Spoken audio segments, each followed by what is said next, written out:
Населението на Земята вече е достигнало 8 милиарда души. Без азотно торене, само 1/3 от населението на света би имало достъп до храна. Някои видове торове, като карбамид, замърсяват околната среда по екстремен начин още по време на тяхното производство, но най-вече по време на употребата им. Изглежда така, като че ли това са най-евтините активни вещества, но това е лъжа. Когато карбамидът се използва през пролета при 20 градуса, 50% от активното вещество може да се изпари през първите 7 дни. Възникналите амониеви и нитратни иони се измиват от по-обилните валежи и замърсяват подпочвените води.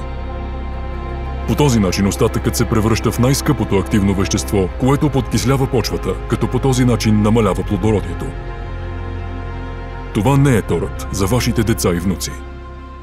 Ние препоръчваме Can-Genesis с 39% съдържание на активно вещество, който е с уникално качество от 1931 година насам. Намалява подкисляването на почвата, увеличава плодородието, подобрява оползотворяването на азота и структурата на почвата.